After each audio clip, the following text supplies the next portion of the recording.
Alhamdulillahi Rabbil Alamin. Wassalatu wassalamu ala ashrafil anbiya'i wal mursalin Sayyidina wa maulana Muhammadin wa ala alihi wa ashabihil mujahidin at-tahirin. Amma ba'du. Saudara-saudara kaum muslimin seiman dan sekeyakinan yang berbahagia, pada suatu hari seketika sedang berkumpul dengan para sahabat, Rasulullah pernah memberikan peringatan. Beliau bersabda, "Yushiku an tada'a alaikumul umamu kama tada'al akalatu ala qas'atiha."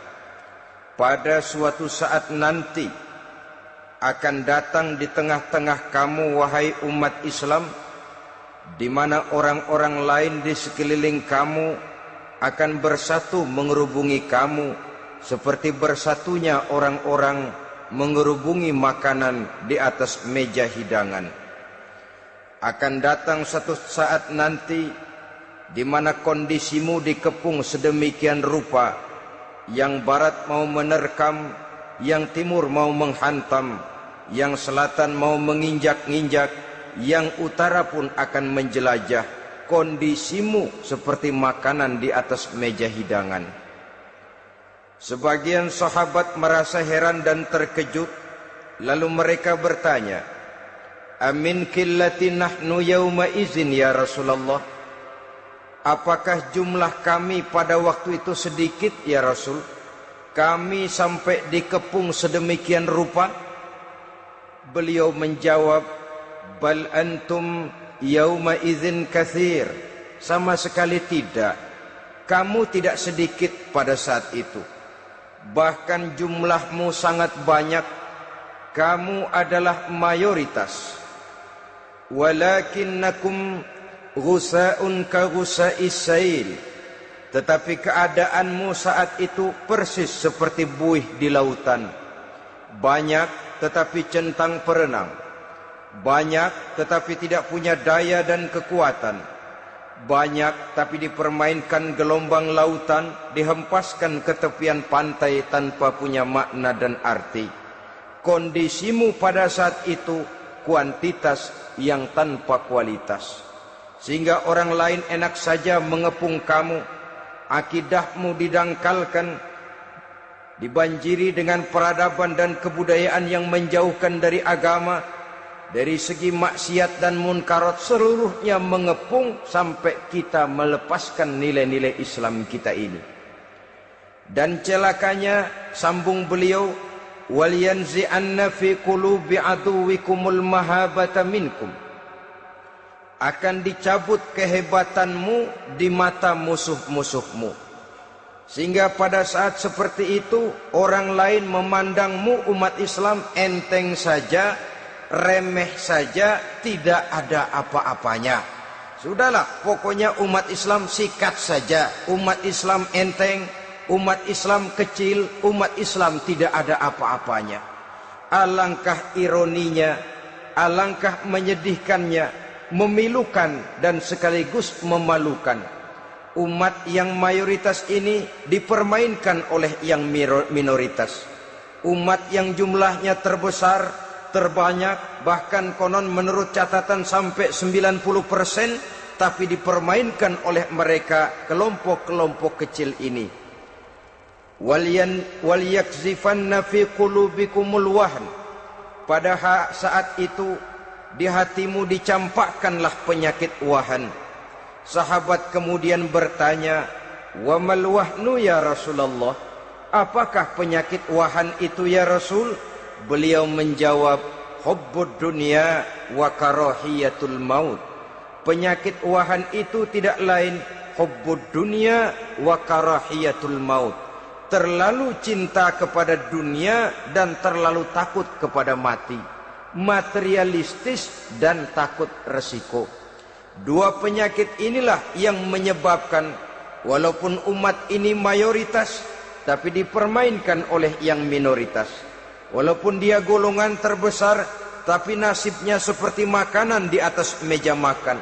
Dari segala macam penjuru mau menghantam dia. Saudara-saudara kaum muslimin yang berbahagia, ini merupakan analisa sosial bahwa pada satu saat nanti akan terjadi di tengah-tengah umat di mana kita dihantam dan diserbu dari segala macam penjuru. Akidah didangkalkan, peradaban dan kebudayaan dirusak, makanan dan minuman diracuni, pakaian ditelanjangi dan lain sebagainya, sampai kita melepaskan nilai Islam yang kita cintai ini. Kondisi sosial ini satu saat akan datang kepada kita. Demikian analisa dan peringatan dari Rasulullah sallallahu alaihi wasallam. Marilah sekarang kita melihat, adalah benar bahwa di zaman sekarang kita insya Allah tidak akan mengalami perang Badar sehebat yang pernah dialami oleh Rasul dan para sahabatnya. Tetapi sesungguhnya perang yang kita hadapi di zaman sekarang ini tidak kalah hebatnya dengan perang Badar, tidak kurang dahsyatnya dengan perang Uhud, tidak kurang ngerinya dari perang Khandaq. Hanya saja yang kita hadapi sekarang ini bukan ujung pedang, bukan ujung tombak, bukan ujung panah. Yang kita hadapi sekarang ini adalah perang akidah, perang ideologi, perang mempertahankan keyakinan. Yang kalau kita kalah sekarang, kita memang masih beragama. Tetapi anak kita, cucu kita, generasi yang akan hidup 5, 10, 20, 30 tahun yang akan datang, wallahu a'lam bissawab. Islam, saudara-saudaraku, tidak mungkin hilang dari dunia. Tetapi tidak mustahil Islam gulung tikar dari desa kita. Tidak mustahil Islam gulung tikar dari kampung dan kota kita, jikalau kita tidak menjaganya, jikalau kita tidak memeliharanya, bahkan jikalau kita tidak mewariskannya kepada anak-anak kita, generasi yang akan datang. Marilah kita mengingat sejenak bagaimana Islam di Spanyol yang pernah jaya, pernah mewarnai daratan Eropa, dan yang sekarang hanya sekedar tinggal ceritanya saja. Ini pernah diperingatkan oleh Rasul dalam satu hadis, sayati ala ummati zamanun la yabqal Islam illa ismun wala minal Quran illa rasmun. Akan datang satu masa di tengah umatku di mana pada masa itu Islam ada tapi hanya tinggal sekedar namanya saja, dan Quran pun ada tapi cuma sekedar tinggal tulisannya saja. Apabila kita tidak mewariskan ini kepada generasi yang akan datang, maka serbuan-serbuan dari berbagai macam penjuru dari hari ke hari semakin kita rasakan kehebatannya. Tidak mustahil sejarah Spanyol akan terjadi di desa kita, akan terjadi di kampung kita, akan terjadi di kota kita. Orang Spanyol kalau mereka cerita kepada anaknya, mereka akan cerita, "Nak, di sini dulu ada masjid." Kapan, Pak? Dulu bener dah. Banyak orang Islam kalau hari Jumat pada sembahyang, kapan itu, Pak? Dulu sekali. Sekarang cuma sekedar tinggal ceritanya saja. Bukankah sesuatu yang sangat tidak mustahil apabila kita tidak menjaga dan mewariskan Islam ini kepada generasi yang akan datang? Maka serbuan-serbuan akan membawakan hasil yang diinginkan oleh para penyerbu itu tadi. Kita sudah menjadi umat yang mayoritas, tetapi umat yang mayoritas ini menurut Rasul dikepung sedemikian rupa, akidahnya didangkalkan, peradaban dan kebudayaannya ditekan sedemikian rupa, kehidupan sosialnya dibuat individualis. Kemudian dari segi pergaulan, pakaian, makanan, minuman dan sebagainya diracuni, sampai dia tidak lagi berpegang teguh kepada agamanya. Dan dikala itu hilang kehebatan umat ini di mata musuh-musuhnya. Orang lain memandang kita ringan saja, enteng saja, satu umat yang sudah kehilangan wibawa. Padahal konon kabarnya kita mayoritas, tapi enak saja dikutak-kutik orang lain. Dan dikala itu di hati kita merajalela penyakit wahan. Penyakit wahan itu apa? Pertama, hubbud dunia, terlalu cinta kepada dunia. Terlalu cinta kepada dunia yang menyebabkan kita lupa akan tanggung jawab dan kewajiban, lupa meneruskan dan mewariskan Islam kepada generasi yang akan datang. Kita berlomba hanya untuk mengejar dunia dan seluruh isinya. Baik dia bernama material, baik dia bernama seksual, baik dia bernama pangkat, jabatan dan kedudukan, berlomba-lomba kita di dalamnya. Sampai tercampaklah penyakit hubbud dunia di dalam hati ini. Berurat dan berakar dunia itu, sulit dan berat kita berpisah daripadanya. Akibatnya kemauan untuk berbuat demi dan atas nama agama sangat sulit terwujud di dalam kehidupan ini. Yang kedua, karahiyatul maut, terlalu takut kepada mati. Baik mati ajal, mati dalam artian yang sebenarnya, baik mati usahanya, baik mati karirnya, baik mati pangkat dan jabatannya. Sehingga dengan demikian akibatnya jatuhlah kita menjadi umat yang kehilangan wibawa di mata orang lain. Saudara-saudara kaum muslimin rahimakumullah, saya katakan tadi, perang yang kita hadapi di zaman sekarang adalah perang akidah. Perang menghadapi peradaban dan kebudayaan yang menghancurkan moral daripada anak-anak kita. Perang menghadapi banjirnya maksiat dan munkarat. Yang di tengah-tengah itu, di samping berkewajiban menjaga diri dan keluarga, kita pun juga berkewajiban menjaga anak-anak kita, generasi yang akan datang, mengarahkan dan mendidik mereka sesuai dengan yang dikehendaki oleh Allah Subhanahu wa ta'ala. Oleh sebab itu, pada pertemuan kali ini yang akan saya bicarakan ialah bagaimana idealnya seorang muslim lebih dahulu memberikan pendidikan kepada anak-anaknya. Di tengah satu situasi dan kondisi di mana serbuan datang silih berganti melanda dan menghantam umat Islam, kemana anak-anak kita ini harus kita arahkan? Karena kita orang tua mempunyai tanggung jawab. Anak adalah amanah, menyia-nyiakan amanah adalah dosa, dan dosa itu merupakan satu dosa yang besar. Bahkan orang tua bisa saja masuk neraka kalau tidak bertanggung jawab tentang anak-anaknya. Satu riwayat menjelaskan ada orang soleh, ngajinya cukup, solatnya cukup, puasanya cukup, zakatnya cukup, di mana ada majelis taklim hadir, baca Quran hobi, fitnah orang tidak pernah. Di akhirat setelah disidang dia ternyata lebih banyak kebaikannya daripada kejahatannya, maka dia pun diperintahkan dan dipersilahkan masuk ke dalam surga. Giliran anaknya disidang, biang okem nih anak.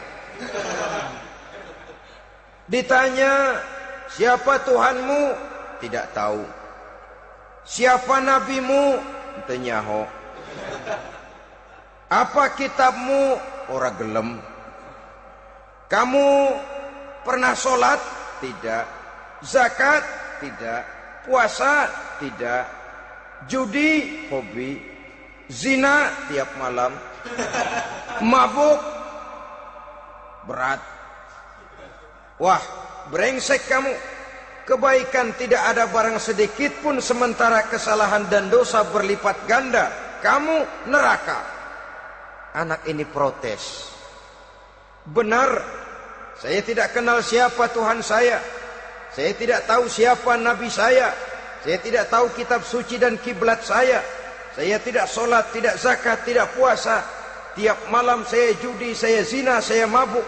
Tapi saya kerjakan semua itu karena saya tidak tahu dan orang tua saya tidak pernah memberitahu saya. Dia enak-enakan hadir di majelis taklim, saya nyekek botol didiemin saja. Dia enak-enakan baca Quran, saya zina didiamkan saja. Saya bukan tidak mau, orang tua saya sama sekali tidak pernah mendidik saya. Dia mau benar sendiri.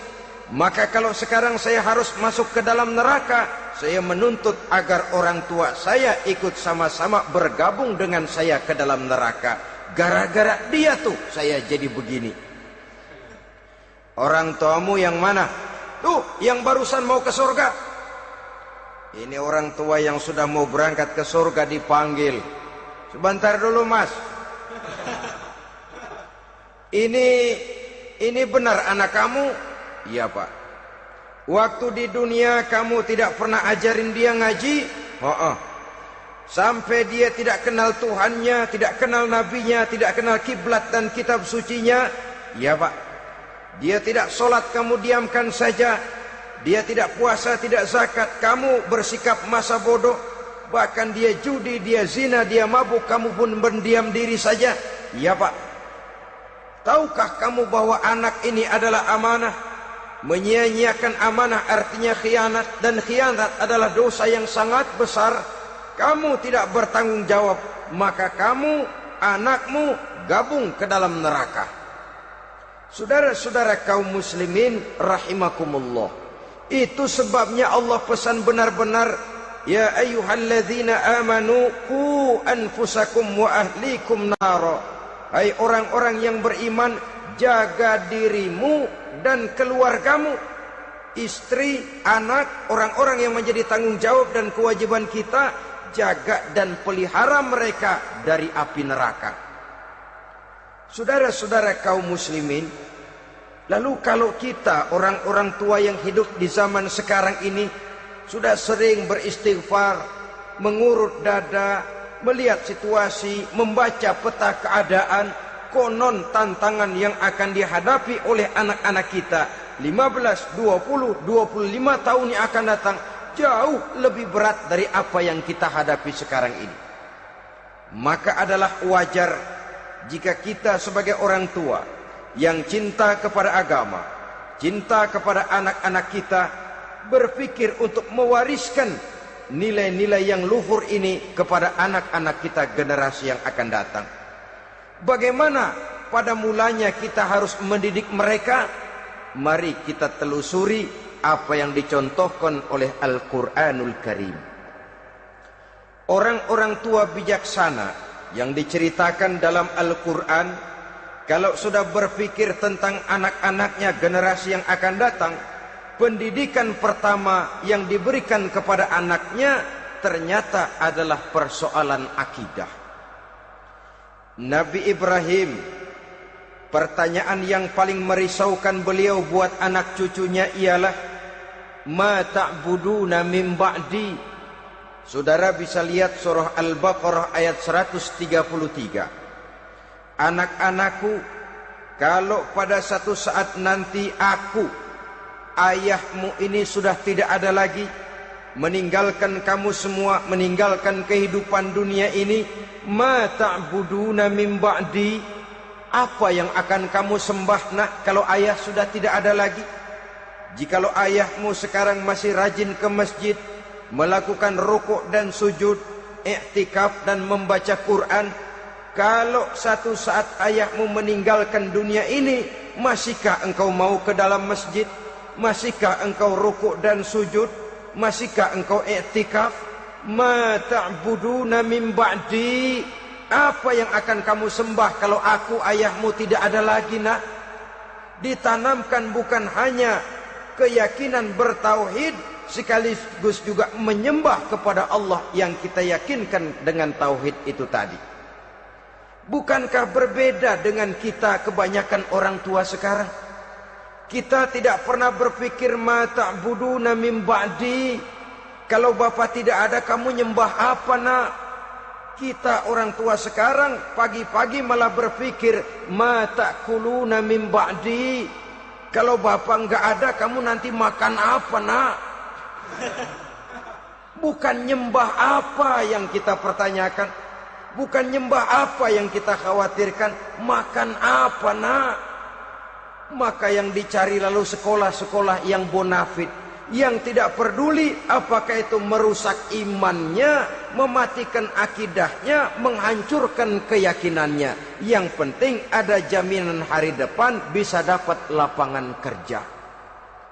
Akibatnya berduyun-duyun orang-orang tua muslim menyekolahkan anaknya di sekolah-sekolah yang bukan Islam, yang nyata-nyata membahayakan akidahnya, dididik dengan kultur dan budaya yang bertentangan dengan nilai-nilai agamanya. Bukankah ini berarti merelakan anak untuk dikafirkan? Bukankah ini artinya menyerahkan anak untuk ditulis menurut selera para pendidik yang tidak sesuai dengan nilai akidah yang dimilikinya? Mengapa kita tidak berpikir seperti Nabi Ibrahim yang sebelum memberikan pendidikan kecerdasan, sebelum pendidikan matematika, IPS, PSPB dan disiplin ilmu lainnya, yang pertama ditanamkan, ma ta'buduna min ba'di, kalau ayahmu tidak ada, kamu menyembah apa, nak? Menyembah Allah apa nanti malah menyembah harta? Menyembah Allah apa nanti malah mendewa-dewakan pangkat dan jabatan? Menyembah Allah apa malah nanti menyembah alam? Itu yang dikhawatirkan Nabi Ibrahim kepada generasi yang akan datang. Dan itu saudara-saudara yang seharusnya mengkhawatirkan kita kepada anak-anak kita, generasi yang akan datang. Lihatlah serbuan akidah di zaman sekarang ini. Dimanfaatkan kemiskinan kita umat Islam. Diberikan kita tawaran berupa beras, pakaian, obat-obatan, kalau perlu beasiswa, asal bisa melepaskan keislaman kita ini. Bertahap, sedikit demi sedikit, step by step, shibran bi shibrin wa zira'an bi zira'in. Dan harus saya ingatkan, orang di zaman sekarang tidak mungkin menghantam Islam secara frontal. Tidak mungkin menghantam Islam terang-terangan, apalagi mengerahkan satuan militer. Tidak. Orang berhitung bagaimanapun kondisi dan kualitasnya umat Islam, mereka masih punya satu modal penting, fanatisme agama. Kalau ini disulut, api jihad segera berkobar, dan hanya maut yang bisa menghentikan orang yang dibakar dengan semangat jihad. Orang tahu itu. Betapa Uni Soviet kedodoran menghadapi mujahidin Afghanistan yang disulut oleh semangat jihad yang berkobar dengan persenjataan yang primitif ketimbang persenjataan Uni Soviet. Entah mereka pantang surut mundur ke belakang. Jadi jangan mimpi bahwa orang mau menghantam Islam ini dengan melarang pengajian, meruntuhkan masjid, menyegel pondok pesantren. Tidak. Melarang orang sholat. Tidak. Kalau perlu masjid diperbanyak, musola diperbesar. Tapi bikin itu masjid seperti museum. Besar, megah, mercusuar, tapi bikin seperti museum.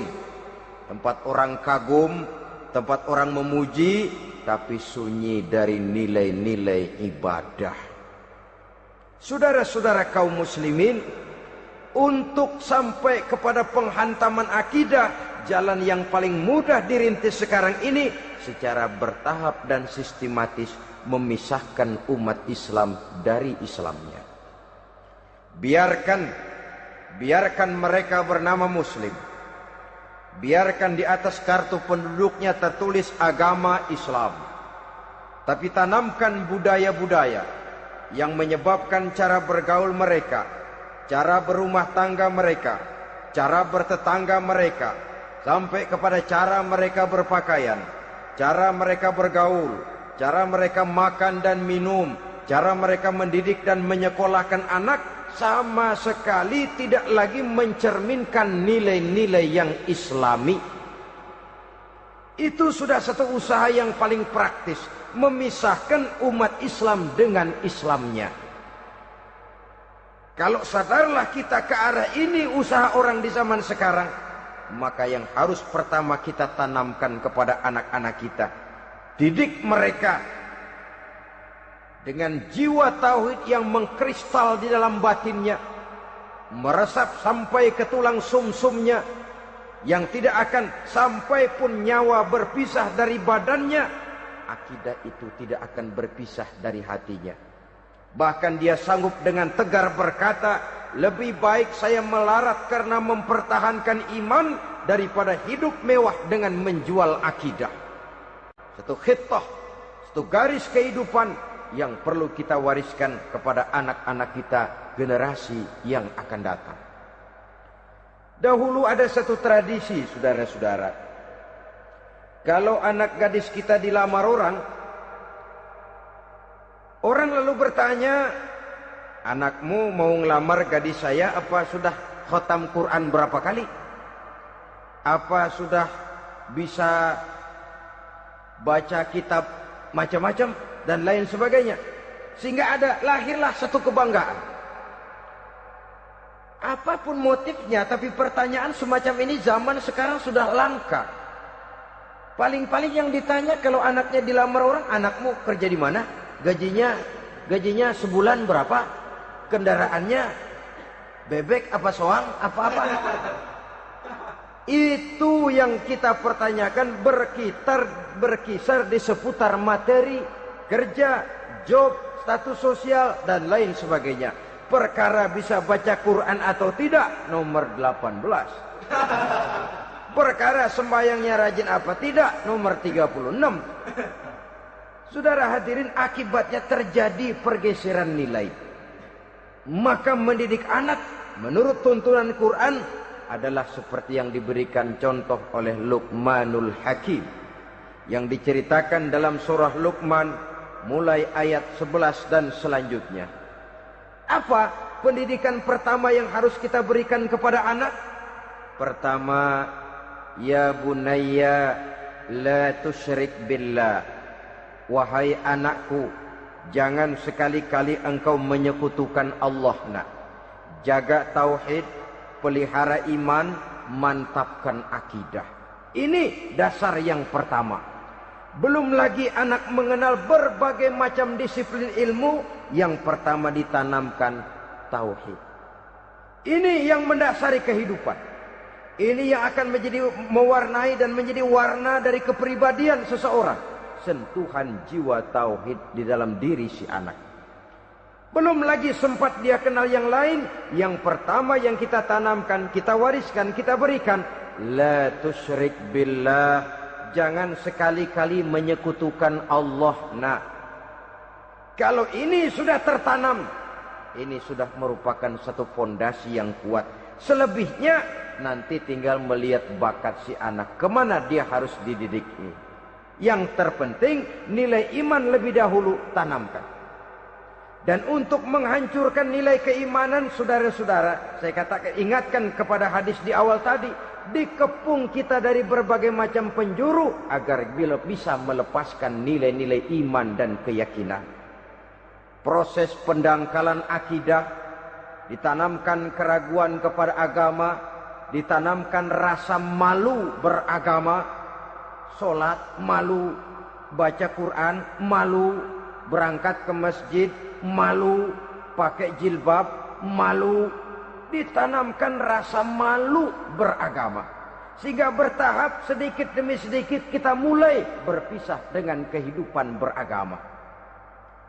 Ditanamkan hal yang sedemikian rupa dari berbagai macam penjuru. Dihantam akidah, akidah kuat.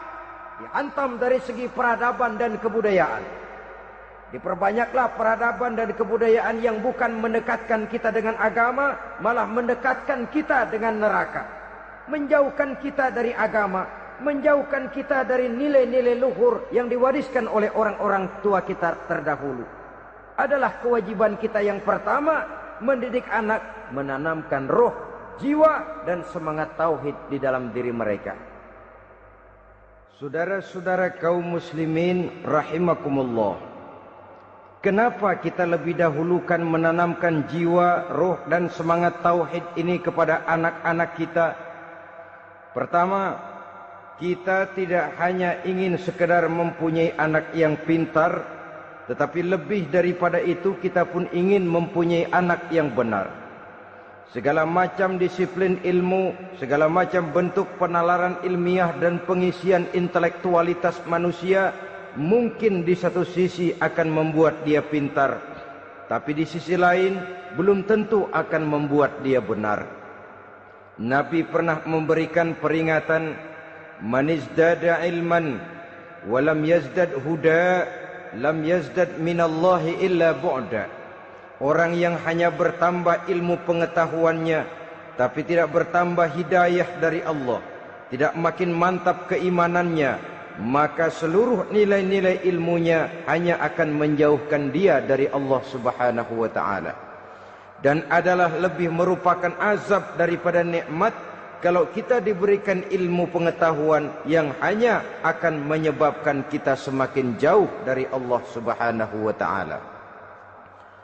Yang kedua, sesungguhnya roh, jiwa dan semangat tauhid yang melekat dalam diri anak pada puncaknya akan melahirkan satu disiplin murni yang tumbuh dari dalam dirinya sendiri, di mana si anak dalam kehidupannya merasakan dimanapun dia berada, kemanapun dia pergi, ia selalu merasakan kehadiran Allah dekat dalam hidupnya.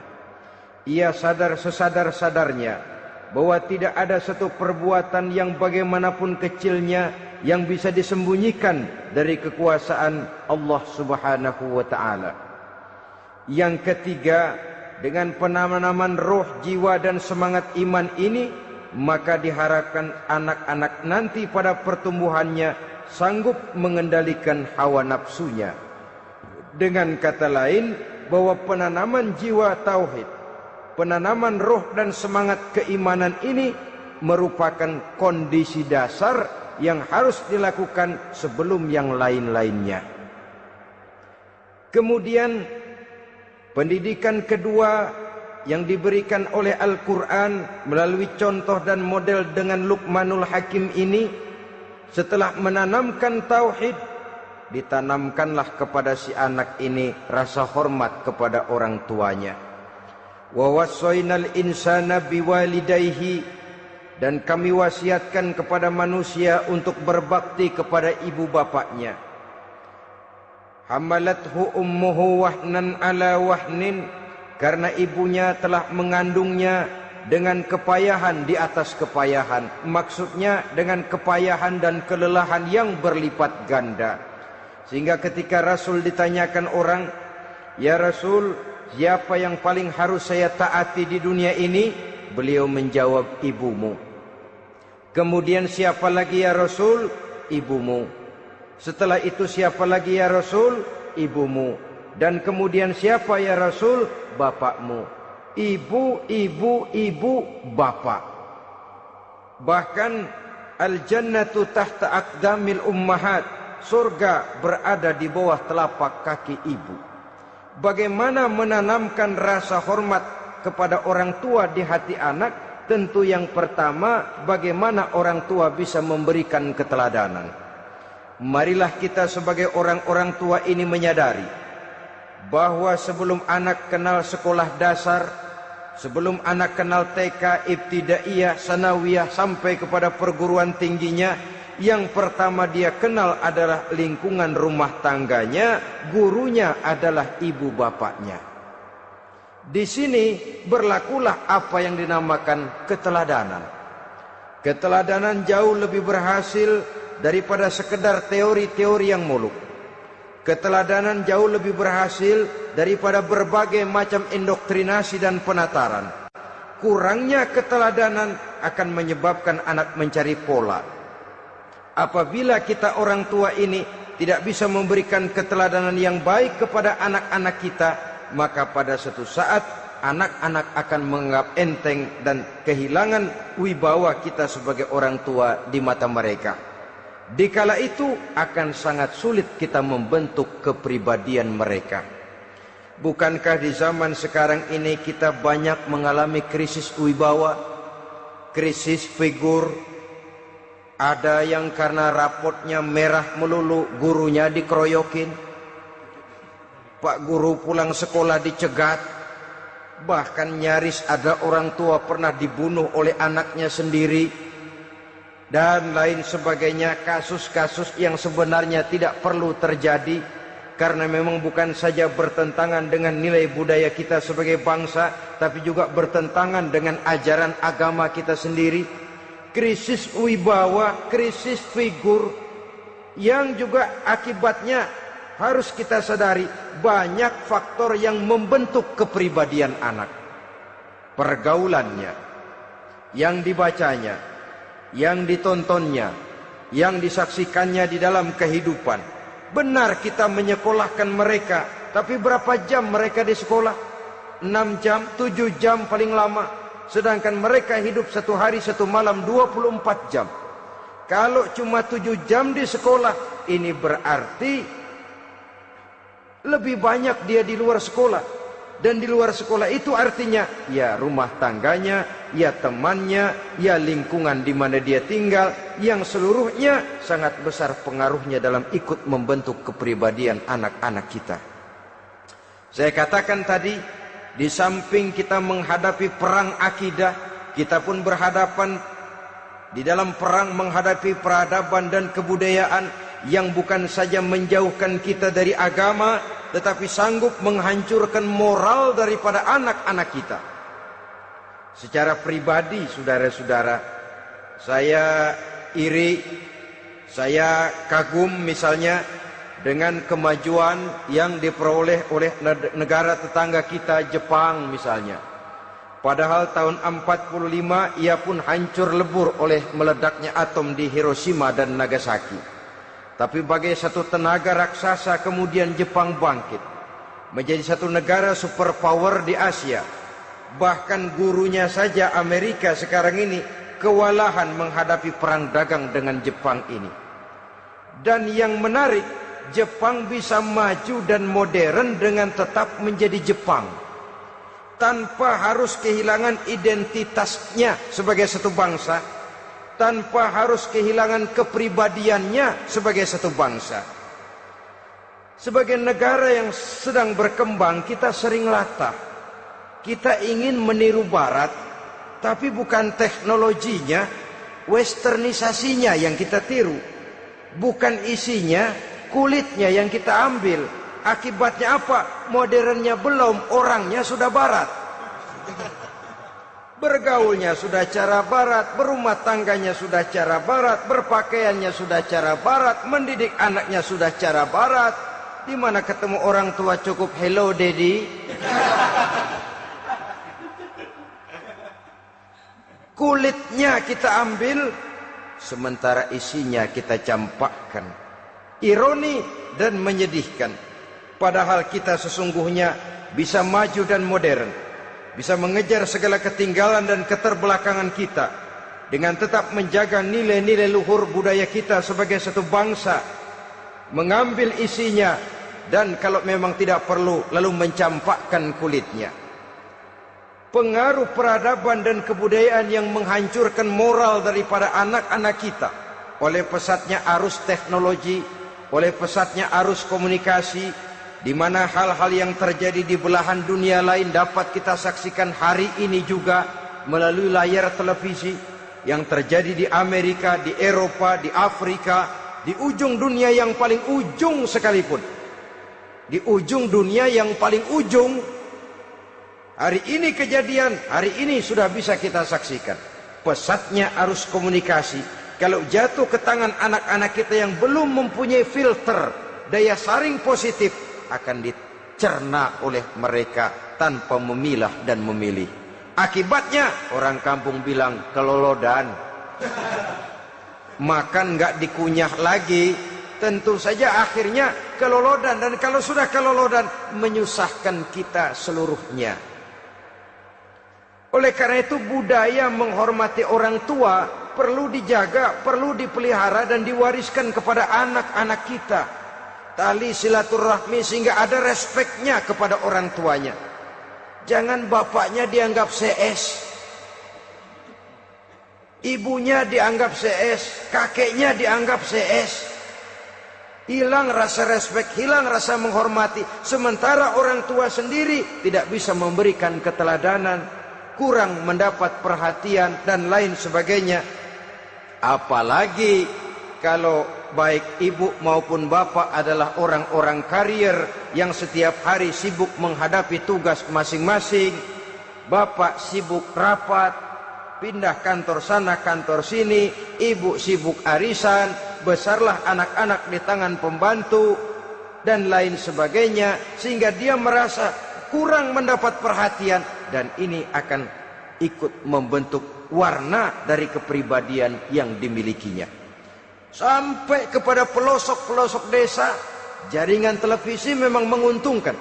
Tapi kalau sudah sampai kepada menayangkan budaya-budaya yang tidak sesuai dengan pola di mana mereka tinggal, pola lingkungannya, dan ingin mereka terapkan dalam kehidupan, ironi dan menyedihkan. Maka sering dikatakan, jikalau ABRI masuk desa, rakyat beruntung. Jikalau listrik masuk desa, rumah jadi terang. Jikalau koran masuk desa, rakyat jadi cerdas. Jikalau hakim masuk desa, rakyat lalu sadar hukum. Tapi jikalau maksiat dan munkarat masuk desa, minuman keras masuk desa, judi masuk desa, pelacuran masuk desa, rakyat tentu kiamat.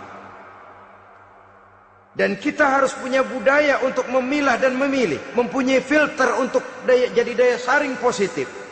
Oleh karena itu, saudara-saudara, tahap kedua setelah menanamkan jiwa tauhid kepada anak, tanamkan rasa hormat kepada orang tuanya. Orang tua itu ibu bapaknya, orang tua itu guru-gurunya yang mengajarkan dia, atau yang dianggap tua yang lebih senior dari dia. Karena tidak ada satu peradaban yang berdiri sendiri. Bagaimanapun maju dan modernnya kita sekarang, tentu merupakan mata rantai yang berkaitan dari generasi terdahulu. Ini yang kedua. Setelah tauhid, berbakti kepada ibu dan bapak. Tidak ada satu kebahagiaan yang bisa ditegakkan di dunia ini tanpa doa, tanpa restu daripada ibu dan bapak.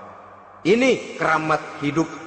Doanya dikabul Allah dan kutubnya juga dikabul oleh Allah Subhanahu wa ta'ala.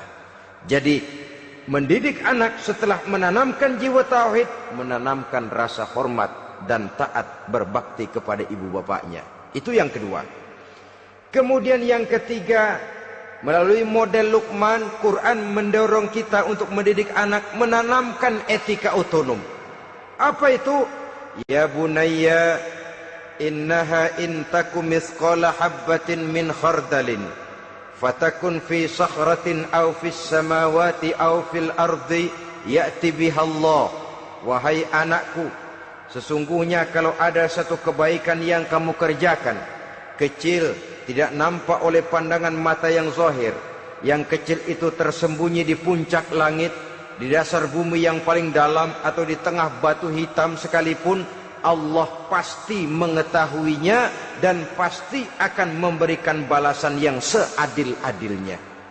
Pendidikan apa ini? Pendidikan moral, menanamkan etika otonom. Nah, kau berbuat baik jangan karena dilihat orang. Kau tidak mau melakukan kejahatan jangan cuma karena ada polisi. Kalau ada polisi kau tidak mau jahat, kucing juga begitu. Coba lihat kucing, taruh ikan asin di piring kaleng, tongkrongin. Aduh, kucing kalem, sopan, tenang. Sedikit kita lengah, habis ikan digarap. Tapi ditanamkan satu kesadaran, kemanapun kau pergi, apapun yang kau kerjakan, tersembunyi di tengah batu, di dasar bumi, di puncak langit, Allah pasti tahu. Dalam bahasa yang ringan, kita ini diawasi oleh dua hiperkomputer yang maha sensitif. Produksi langit mereknya Rokib dan Atid. Itu komputer yang sangat peka dan sensitif. Jangankan kita berbuat, kita berniat baik saja, komputer sudah nyatat sendiri. Inilah yang orang sekarang namakan waskat, nah, pengawasan malaikat. Kalau hidup sudah merasa diawasi oleh malaikat, waskat berhasil. Tapi kalau waskat sudah diawasi malah nekat, itu yang gagal. Atau yang diawasi dan yang mengawasi sama-sama sepakat, nah, itu juga bisa cincai. Saudara-saudara kaum muslimin rahimakumullah, waskat dalam pengertian kita muslim, bagaimana hidup ini merasakan diawasi oleh malaikat. Intelektualitas yang tinggi sekalipun, IQ yang nilainya plus sekalipun, disiplin ilmu yang bagaimanapun banyak yang memenuhi benak kita, tanpa diiringi oleh etika otonom, orang sering mencari celah dan kesempatan. Mencari celah dan kesempatan. Tapi kalau sudah merasa, kemanapun saya pergi, dimanapun saya berada, kebaikan bagaimanapun sekecilnya saya lakukan, toh Allah pasti akan memberikan balasan. In khairan fa khairun, wa in syarran fa syarrun. Jikalau baik, baik balasan yang kita terima. Jikalau jahat, jahat kejahatan yang kita terima. Kalau sudah ke arah ini kita berpikir, maka sesungguhnya kalau kita berbuat baik kepada orang lain, hakikatnya kita sudah berbuat baik kepada diri kita sendiri. Lalu tidak ada merasa rugi berbuat baik kepada orang.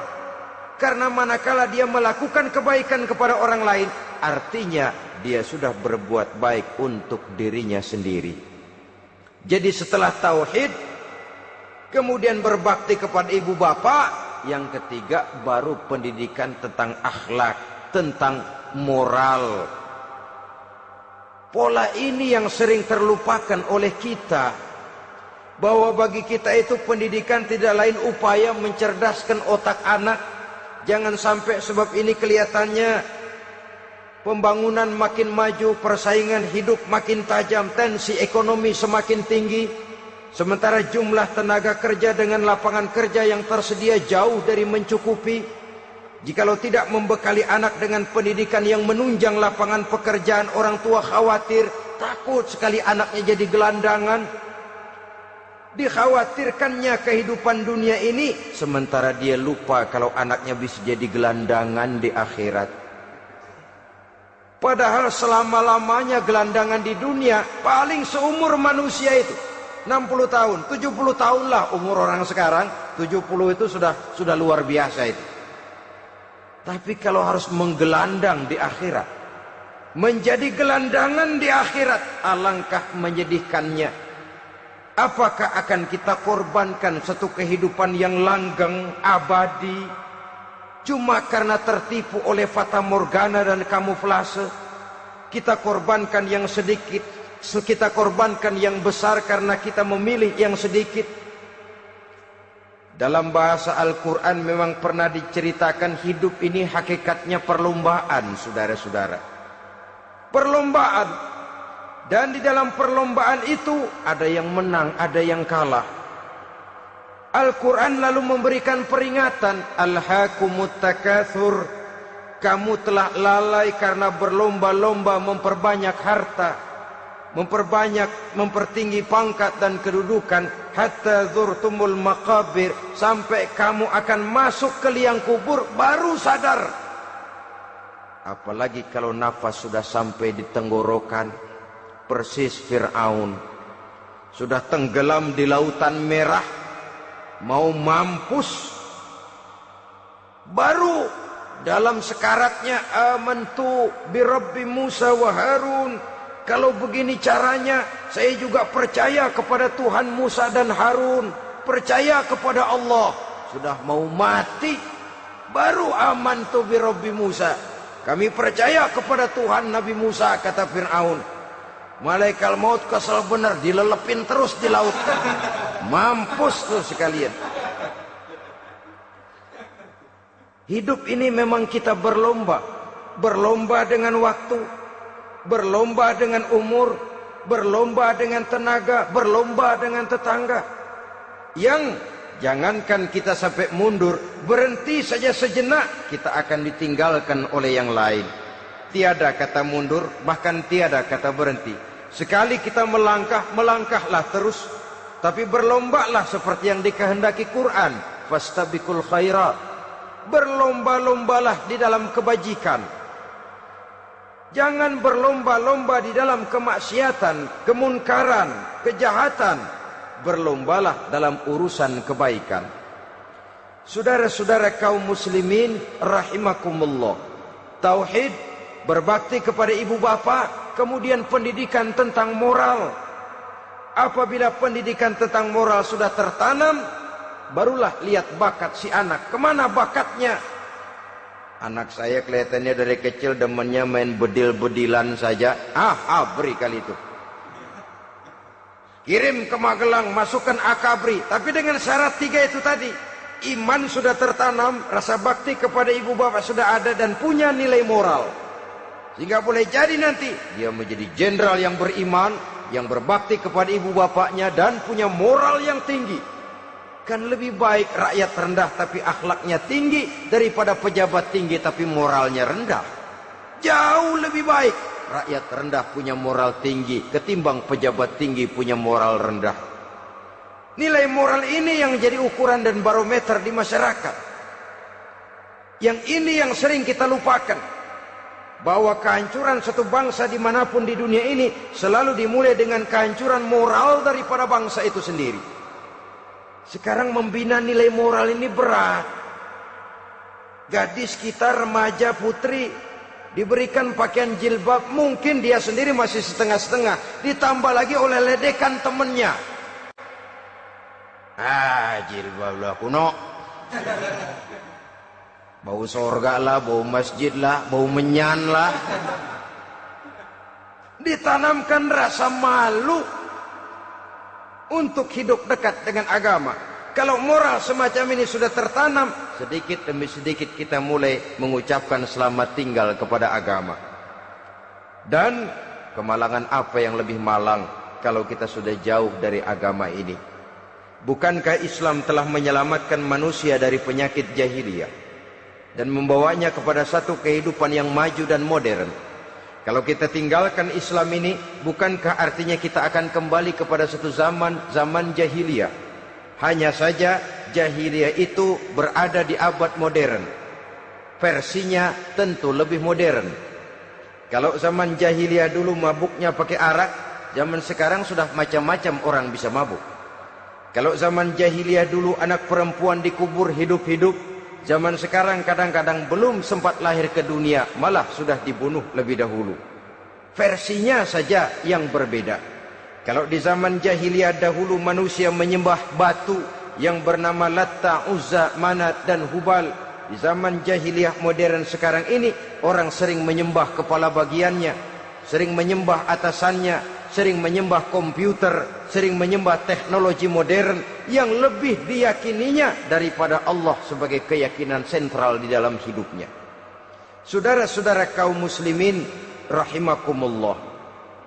Jadi yang ketiga, nilai moral yang ditanamkan kepada anak-anak kita supaya dia bisa menghadapi tantangan-tantangan hidup yang semakin berat ini dengan tetap berpegang teguh kepada nilai-nilai moral yang diwarnai oleh jiwa keimanannya yang bersumber dari ajaran agamanya. 3. Kemudian yang keempat, barulah tatanan kehidupan sehari-hari. Apa kata Luqman? Ya bunayya aqimis shalah. Setelah bertauhid, berbakti kepada ibu bapa, punya nilai moral. Ya bunayya aqimis shalah, nak dirikan solat. Rumah tangga muslim. Anak berumur 7 tahun sudah berani meninggalkan solat. Kata Nabi, pukul. Bukan untuk menyakiti, untuk mendidik. Karena sayang kepada anak. Saudara-saudara, kita khawatir betul kepada anak. Kalau dia pulang dari sekolah, Buru-buru kita sebagai orang tua bertanya, sudah makan nak? Sudah istirahat nak? Tapi jarang kita sebagai orang tua melontarkan, sudah sholat nak? Bahkan kita bisa memberikan sugesti kepada anak. Nah, kalau kau naik kelas 1 sampai naik ke kelas 2, bapak beliin sepeda. Tamat SD nak, motor. Tamat SMP nak, ke Bali kita. Tamat SMA nak, Singapura. Saudara-saudara, tapi kalau untuk urusan sholat misalnya, kita tidak pernah memberikan sugesti kepada anak-anak kita. Nah, kalau kau hafal Fatihah lengkap dengan artinya, bapak beliin sepatu. Nah, kalau kau bisa sholat dengan baik, cukup syarat rukunnya, bapak beliin sepeda. Ada rangsangan, ada sugesti yang membuat anak lebih tergerak untuk hidup dalam suasana keagamaan. Ya bunayya aqimis sholat, nak dirikan sholat. Sebab ini sandaran vertikal yang paling langsung antara manusia dengan Tuhannya. Menyadari bahwa sepanjang yang bisa dilakukan oleh manusia hanyalah berusaha, dan kepastian sepenuhnya ada di tangan Allah. Dengan sholat kepribadianmu diperteguh, dengan sholat sandaran vertikalmu kepada Allah diperkuat. Dan pada waktunya nanti Al-Quran memberikan bimbingan, hendaklah minta tolong kepada Allah dengan sabar dan tetap mendirikan sholat. Ya bunayya aqimis sholat. Setelah itu, wa'mur bil ma'rufi wanha 'anil munkar. Tegaklah membina yang ma'ruf, tegaklah mencegah yang munkar. Ini sikap hidup sudah. Sholat tadi tugas hidup. Lalu sikap hidup tampil di tengah masyarakat, membina yang ma'ruf, mencegah yang munkar sesuai dengan kesanggupan masing-masing. Bukankah setiap kita kepingin punya anak yang bermanfaat, setidaknya bagi keluarganya, syukur kalau bisa bagi lingkungannya, bagi masyarakat, bangsa dan negaranya. Dan satu di antara tanda orang yang bermanfaat, kalau dia bisa hidup menjadi penganjur yang ma'ruf dan pencegah yang munkar. Dan itu kalau tidak ada hidayah, sulit orang mau melaksanakan itu. Sebab apa? Ada kecenderungan belakangan ini di mana agama dianggap urusan pribadi. Sehingga orang lalu sering bilang, jangan bawa-bawa agama dah, itu kan bukan urusan agama. Ini sudah ciri berpikirnya sekuler. Jangan bawa-bawa agama. Agama urusan pribadi, artinya orang mau sholat mau enggak, jangan bilang apa-apa dah. Urusan dia sendirian. Dia mau puasa dia enggak, merdeka saja, urusan pribadi. Agama bukan persoalan pribadi. Apalagi jika sudah menyangkut amar ma'ruf dan nahi munkar. Siap menegakkan yang baik, mencegah yang munkar, untuk tegaknya satu masyarakat yang diwarnai oleh kebaikan dan terhindar dari segala macam kejahatan. Dan terus ayat-ayat selanjutnya mencerminkan sikap hidup.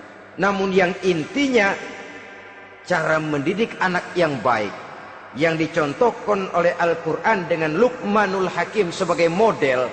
Pertama, tanamkan tauhid. Yang kedua, tanamkan rasa hormat dan berbakti kepada ibu bapaknya.